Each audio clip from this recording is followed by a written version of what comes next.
Okay guys, kangkungan update na naman po tayo mga kaibigan. Pero bago ang lahat, nais ko pong pasalamatan ang aking pong sponsor pagdating sa haircut. Kung gusto nyo ng mga maangas na fade ng buhok, punta na po kayo sa House of Barbers Magsaysay. Maraming salamat Kuya Toto. So ito na nga mga kaibigan, ito po ang latest WBC Super Bantamweight Ranking. Mga kaibigan, General Casimero na demote. Okay, para na naman sa kapakanan ng mga kangkong.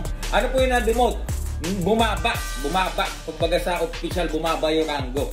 From rank number 6, mga kaibigan, siya na po ngayon ay rank number 7, bumaba po.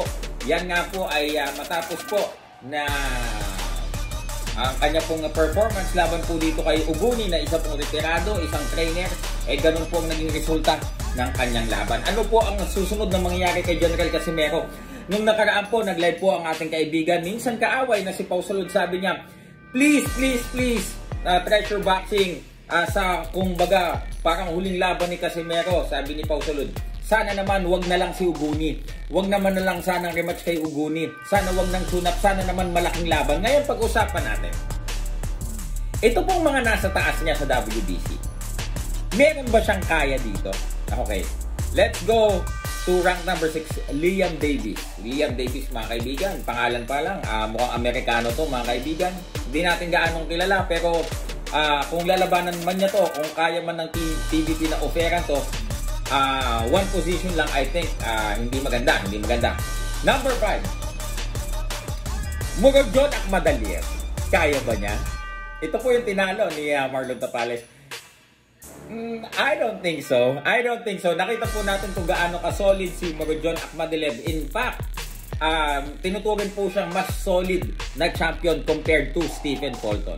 Dito tayo sa Chainoy Worawot. Ito yata yung Thailandian, mga kaibigan. Kung hindi ako nagkakamali, ito yung walang talo. Tapos lahat ng panalo niya by knockout. Mukhang interesting. Tapos siya din.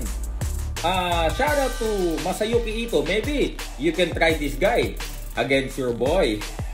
When you stated that you gave up with the Inoue fight, and also Luis Neri and even Naoya Inoue is not interested anymore with General Casimero, I think Worawot will be a good fight, right? Talon tayo. Stephen Fulton, yung tinalo po ni Naoya Inoue. Kaya ba? Sa nakikita ko, mga kaibigan, tingin ko Fulton will just toy him and win by points. Yun ay kung hindi mauubusan si Casimero. David Picasso. Yan, isa din. Magaling din yan, mga kaibigan. But, I don't think it will ring a bell kapag sa ibang mga boxing fan. Ito, Luis Neri. Ito. Talagang may bating-ting to. Luis Neri. Si Luis Neri po ngayon ay rank number 1 na. Okay?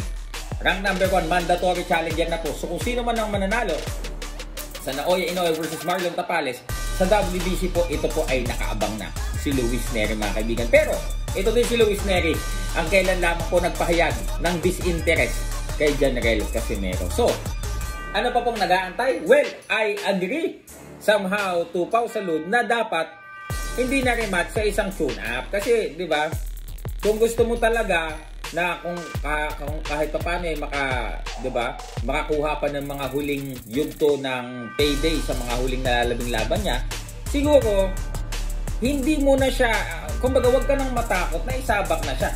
Ilang taon na pong tune up. 2021 pa umalis sa MP Promotions, magto 2024 na tune up pa rin. Hanggang kailan ka mag-tune up?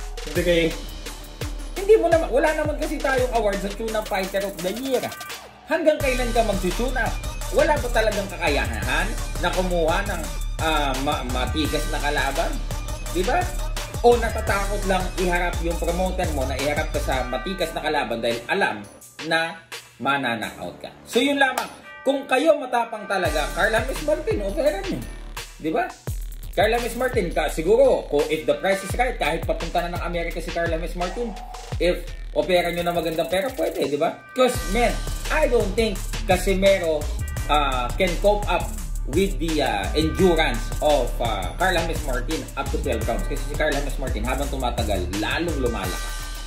Casimero, his last performance after round 1, winded na. So, comment down below, ano po sa tingin ninyo ang nag-aantay pa kay General Casimero. Maraming salamat! See you.